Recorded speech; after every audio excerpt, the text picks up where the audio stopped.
Olá, seja bem-vindo a mais um vídeo aqui no canal. E agora, neste vídeo, eu quero discutir com vocês sobre uma questão que muita gente me consulta de forma recorrente, às vezes pelo Instagram, por WhatsApp, e me perguntam muito sobre a ventilometria, o teste, de esforço crescente máximo usando o ventilômetro e a ergospirometria. E as pessoas, os alunos e alguns profissionais sempre me consultam sobre isso. Qual é melhor, qual é mais indicado e tal. A questão não é o que é melhor, é o que cada um efetivamente traz de informações para nós, de medidas. Então vamos conhecer as diferenças e a partir daí as aplicações mais adequadas da ventilometria e da ergospirometria.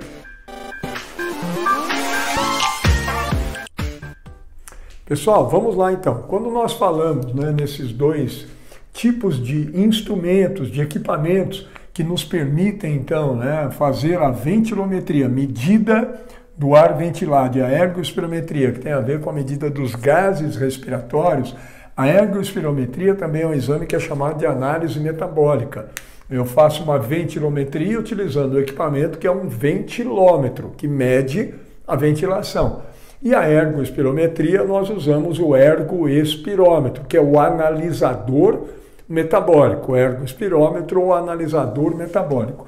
Pensando aqui, então, que é o que sempre me consultam, estritamente, pensando no teste de esforço crescente máximo, seja na esteira rolante, seja na bicicleta ou algum outro ergômetro, mas nos mais convencionais, esteira e bicicleta, teste que alguns denominam de testes de esforço cardiopulmonar, que não é um teste de esforço cardiopulmonar, o esforço é da musculatura que está pedalando ou correndo, por isso é um teste crescente máximo em que eu posso usar um ventilômetro e, portanto, medir o ar que está sendo ventilado, ou usar um ergospirômetro e medir os gases respiratórios, O2 e CO2.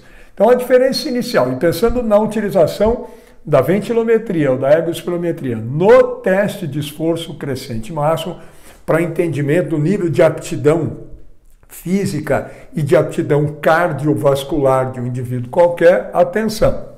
A ventilometria, muitos me perguntam isso, professor, tem um equipamento que eu vi aí, é portátil e tal, a ventilometria, eu posso fazer o VO2 máximo por ela, posso... Atenção, a ventilometria e, portanto, realizar o teste com um ventilômetro, o equipamento que mede o quê?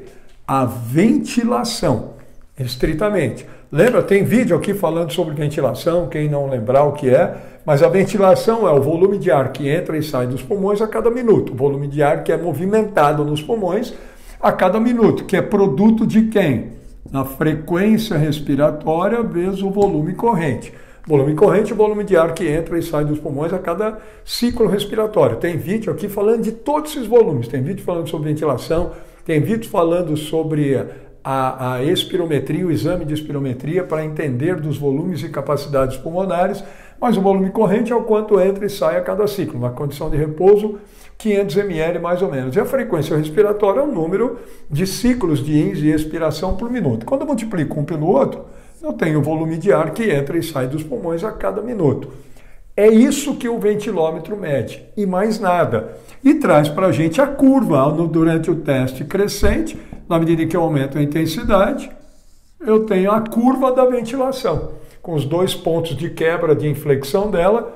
Olhem aí, tem um vídeo aqui falando sobre a resposta da ventilação no exercício, e a partir daí, o que eu tenho por essa curva da ventilação? O limiar ventilatório 1 e o limiar ventilatório 2. Para alguns, limiar anaeróbio e limiar de compensação respiratória. Para outros, de outras correntes teóricas, limiar aeróbio e o limiar de compensação respiratória, e alguns chamam esse de limiar anaeróbio. E aí é corrente teórica. Na minha corrente teórica, esse é o limiar anaeróbio e esse é o limiar de compensação respiratória. Então, por meio da curva da ventilação, eu consigo identificar os limiares ventilatórios. Ponto. E saber a ventilação. Gás, consigo a partir da ventilação medir o VO2 máximo ou estimar? Não, não existe isso. Então o ventilômetro, um exame de ventilometria no teste de esforço, não nos dá o VO2 máximo. Mede estritamente a ventilação, traz isso, e por meio dela você consegue identificar os limiares. VO2 máximo não, VO2 máximo não é determinado pela ventilação. Você começa a treinar, o indivíduo vai aumentar o VO2 máximo, mas não aumenta a ventilação máxima. Portanto, não tem essa relação. Então, pela ventilometria, você não encontra o VO2 máximo, você estima. Pela ventilação, não, pelo desempenho do indivíduo no teste. E aí é como você vai fazer com qualquer teste que você não usa o ventilômetro. Então, para VO2 máximo, não serve, não é para isso. Ventilação e, consequentemente, os limiares ventilatórios, que é uma boa, mas é só isso que mede, mais nada. E do ponto de vista agora da ergospirometria, então o analisador metabólico, a análise metabólica. Então, quando a gente usa o ergospirômetro, o analisador metabólico, seja ele qual for, o que ele mede para nós ali durante o teste? A ventilação, da mesma maneira que o ventilômetro, só que além disso, o analisador metabólico, o ergospirômetro, mede diretamente o oxigênio que está sendo consumido, portanto o consumo de oxigênio, o VO2, e mede o CO2 produzido e no ar expirado. Esse é o VCO2, consumo de oxigênio e a produção de CO2. E vê isso no ar expirado. Então o analisador metabólico nos traz essas variáveis. Aqui vai medir para a gente o volume corrente, a frequência respiratória, né? Mas é o consumo e o CO2. Então, com a ergospirometria, me dá essa curva da ventilação? Sim, do mesmo jeito, com esse mesmo perfil, me dá a curva também do VCO2 e me permite, a partir da ventilação e do VCO2, identificar as intensidades do limiar ventilatório 1 e do limiar ventilatório 2. Eu consigo comparar um pouco melhor as curvas. Além disso, me dá também o consumo de oxigênio. Aqui sim, na ergospirometria, eu tenho o VO2, né? Que a curva é essa aqui. A hora que tem o platô, o consumo vai aumentando. Quando eu tenho o platô ali do VO2 máximo, do consumo de oxigênio, desculpa, eu tenho o VO2 máximo. Posso também, a partir daí, ter o VO2 pico, em que o indivíduo interrompe o teste quando a curva do consumo de oxigênio está em franco crescimento. Tem vídeo aqui, fica atento, porque eu vou fazer vídeo mostrando cada uma das variáveis da ergospirometria. Tem muita gente que me pergunta, então eu vou fazer alguns vídeos. Fique atento a isso, mostrando como é a interpretação da ergospirometria. E eu vou fracionar isso, trazer vídeos mostrando a interpretação da ventilação, do VO2 e do VCO2 e das demais variáveis. Então, quando mede isso, me dá então possibilidade de identificar os limiares, o consumo máximo de oxigênio. Quando eu tenho o consumo de oxigênio pelas várias intensidades, seja de corrida, ou lá no pedal, no ciclo ergômetro, nós conseguimos também aqui entender sobre a economia de corrida ou economia de pedal, né? O quanto gasta de energia em cada uma das intensidades, o quanto consome de oxigênio. A partir daí, pelo VO2 e a intensidade, eu consigo então entender economia de corrida ou economia de pedal. Tem vídeo aqui falando sobre economia de corrida, tá explicando o que é. E a partir da medida dos gases respiratórios, O2 e CO2, nós temos demais variáveis ergospirométricas. O equivalente ventilatório de O2, o equivalente ventilatório de CO2, vai ter vídeo falando deles, mas o que eles são? Quanto de ar eu preciso ventilar para consumir 1 litro de oxigênio, ou quanto de ar eu tenho que ventilar para eliminar 1 litro de CO2. Os equivalentes me ajudam também a identificar os limiares. A partir da análise do equivalente ventilatório do O2 e do equivalente ventilatório do CO2, eu consigo, por esse aqui, a identificação do limiar anaeróbio, do limiar ventilatório 1, e esse aqui me auxilia no limiar ventilatório 2, no limiar de compensação respiratória, o RCT. Então, são variáveis que me mostram um pouco mais, né, dos limiares e dá para ter mais precisão neles. Isso também nos dá a razão entre o CO2, o VCO2, dividido pelo VO2, me dá o quociente respiratório, ou razão de trocas respiratórias, que é possível, a partir dele, mostrar a contribuição percentual de cada um dos substratos energéticos durante o teste, nas várias intensidades, glicose e gordura. Vai ter vídeo aqui falando mais da interpretação, mas é uma variável que eu só tenho para entender como gordura e glicose contribuem para a geração de energia ATP durante as várias intensidades do teste. Eu só tenho isso na medida em que eu conheço o consumo, a produção de CO2 e o consumo de oxigênio.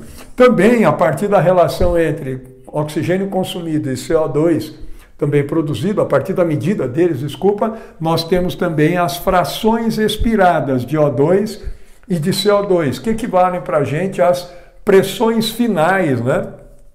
Que é as pressões finais de O2 e de CO2, né? que é a tidal pressure, né? Pressão final, né? De O2 e de CO2. Isso aqui também, essas duas variáveis que vai ter aí, né?